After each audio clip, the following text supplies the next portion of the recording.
안녕하세요. 사진작가 이광신입니다. 이번 시간엔 노출에 대한 이야기를 해보도록 하겠습니다.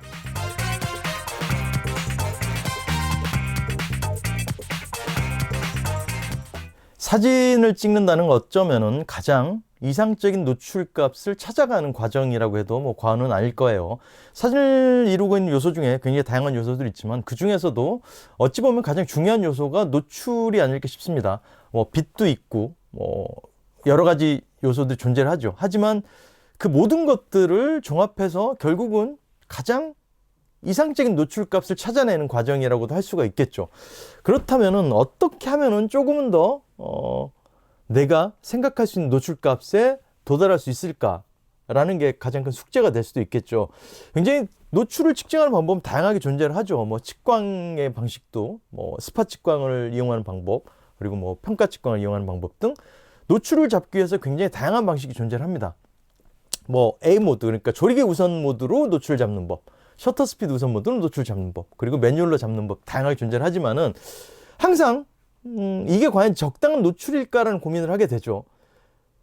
세상에 정확한 노출의 정의는 없다고 봐요.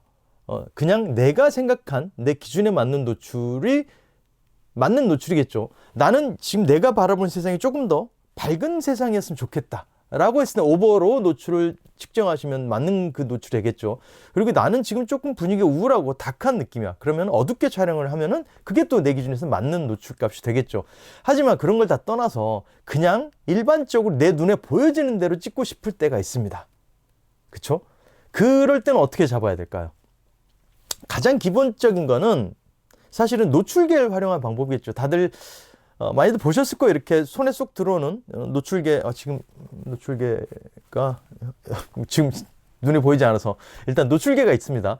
노출계는 만약에 내가 이 아이를 찍겠다 그러면 이곳에 노출계를 대고 그 광량을 측정을 해서 정확한 노출값을 카메라에 그대로 입력해서 촬영하면은 비교적 정확한 데이터로 촬영이 되게 되는 것이겠죠. 자, 여기서 노출계 이야기가 나왔는데 노출계는 크게 두 가지로 나눠집니다.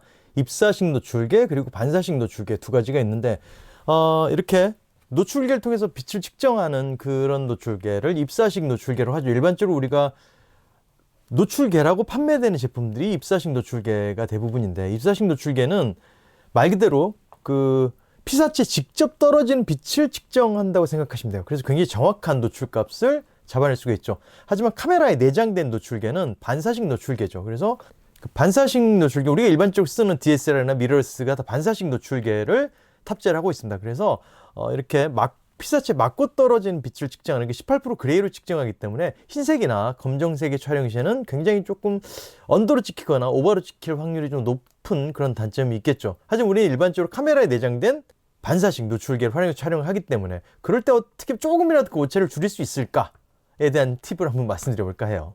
예전에 이제 노출계 없는 카메라들, 그래서 흔히 뇌출계라 하죠. 뭐 맑은 날에는 조리개에서 몇을 놓고 몇 초를 찍어야지 뭐 안정적인 사진을 찍을 수가 있고, 흐린 날에는 조리개 몇에 셔터 스피드 몇으로 찍어야 돼. 그런 공식 같은 게 있어서 그거를 카메라 뒷면에 붙여놓고 다니기도 했었었는데 이제는 다 내장된 노출계가 들어있죠. 그래서 우리가 뷰포인트 눈을 대고 노출을 잡으면은 삐릭하는 소리와 함께 그 적정 노출이 카메라 뷰파인더에 표시가 되게 돼 있죠. 그게 카메라가 생각하는 적정 노출이라고 우리에게 알려주는 거죠. 하지만 그게 과연 올바른 노출일까요? 이 카메라의 노출계는 조금 편차가 좀 있습니다. 근데 제가 생각하기엔 그래요. 그러니까 조금 더 우리가 직접적으로 손으로 쥐고 노출값을 측정하는 노출계와 비슷해지려면은 카메라를 노출계처럼 활용하는 것이죠. 만약에 여기에 이 피규어가 있다 쳤을 때 피규어를 가지고 여기에서 빛이 이렇게 떨어졌을 때 이 아이를 찍는다 그랬을 때 그냥 좀 멀리서 이렇게 찍었어요. 이렇게 찍으면은 얘가 카메라가 안내해주는 노출값은 뭐 조금 더 오버돼서 촬영이 될 수도 있고 언더로 촬영이 될 때도 있겠죠. 하지만 조금 더 정확한 데이터를 원한다면은 아주 근접해서 이 정도까지 들어가 노출계를 활용하는 것처럼 이 정도에서 초점이 안 잡히더라도 노출값만 보는 거죠. 노출값을 보면은 지금 이렇게 찍으면은 25분의 1초가 나와요. 지금 이렇게. 그러면 그 상태에서 제가 이렇게 찍어보면은 여기 뷰파인더상에 보여진 거는 굉장히 언더로 표시가 됩니다. 한번 찍어볼까요? 이렇게 나왔는데 그냥 이 아이가 알려주는 대로 한번 찍어보면은 그대로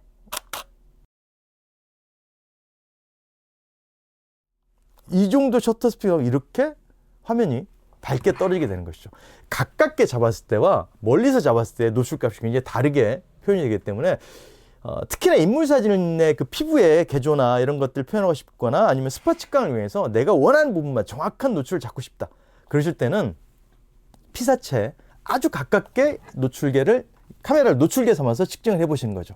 그리고 그 데이터 값을 여기에 매뉴얼 입력을 하시고 촬영해 주시면은 비교적 노출계를 사용한 것 같은 그런 결과물을 얻으실 수가 있게 되는 것이죠. 그런 상황이 있을 거예요. 만약에 내가 이 등을 찍고 싶은데 여기에서 이 반사가 된 이렇게 반사되는 부분들의 그라데이션이 있어요. 그 그라데이션들의 중간값에 노출을 주고 싶다. 그랬을 때는 만약에 그냥 우리가 A 모드로 놓고 이렇게 멀리서 이렇게 찍는다 치면은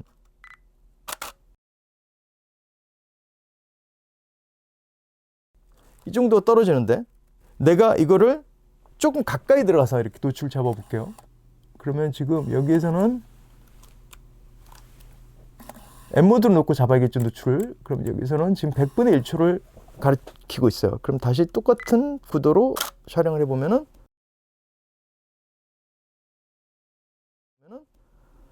확실히 노출값이 좀 달라지게 표현이 되죠.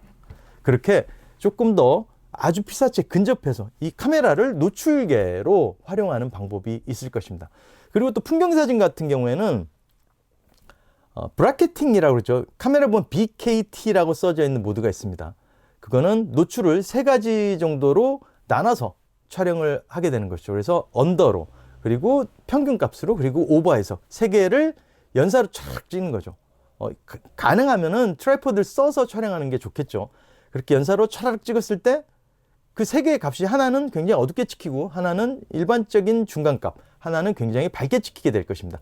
삼각대를 사용했기 때문에 그거를 컨트라스트가 굉장히 대비가 심한 사진, 지금 사진을 보시면 굉장히 컨트라스트가 심한 사진인데 이거를 3장 중에 적정 노출을 합쳐가지고 그 사진들을 합성을 해주면은 그냥 딱 눈에 보이는 정도의 사진으로 나올 수가 있게 되는 것이죠.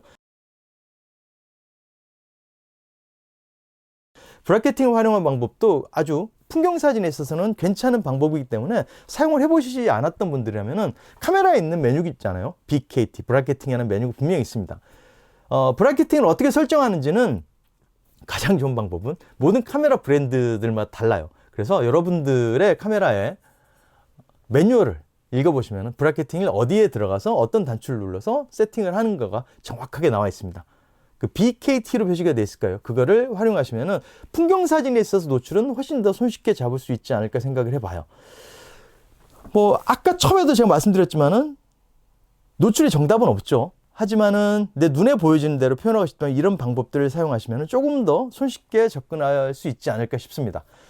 하지만 처음에도 말씀드렸지만 노출의 정답은 없기 때문에 내 기분에 내가 표현하고 싶은 게 언더로 찍고 싶다든지 오버로 찍고 싶다든지 그럴 때 그 기분에 따라서 노출값을 바꿔서 촬영해 주시면 됩니다. 물론 매뉴얼 모드, M 모드로 찍는다고 잘 찍거나 노출값을 정확히 잡을 수 있는 건 아니에요. A 모드, 저도 A 모드를 많이 활용합니다. A 모드를 찍을 때도 내가 노출 보정, 노출 고정 등을 통해서 노출값을 조금 더 잘 설정할 수 있기 때문에 그렇게 활용하시면 조금 더 노출값에 한 발 더 쉽게 접근할 수 있는 방법이 아닐까 싶습니다. 그 노출 보정이나 노출 고정에 대한 거는 제가 또 위에 링크를 올려놓도록 할게요. 스파 측광도 마찬가지고요. 지금 너무너무 사진 찍기 좋은 계절이죠. 이 계절이 이제 제가 봤을 때는 한 3주 남짓인 것 같아요. 단풍이 이제 떨어지기 시작하고 그 단풍을 표현할 때도 어떤 노출이냐에 따라서 느낌이 아주 달라지게 됩니다. 그렇기 때문에 그 제가 말씀드린 방법들을 잘 활용해서 스파 측광, 그리고 브라켓팅, 그리고 카메라 노출계를 활용해서 가깝게 들어가서 찍는 방법들을 활용해서 이 가을이 가기 전에 조금 더 여러분들 기억에 남고 마음에 드는 사진들 많이 남겨보시면 어떨까 싶어요. 어떻게 조금 도움이 되셨으면 좋겠고요. 저는 다음 시간에 조금 더 나은 컨텐츠로 돌아오도록 하겠습니다. 구독과 좋아요 아시죠?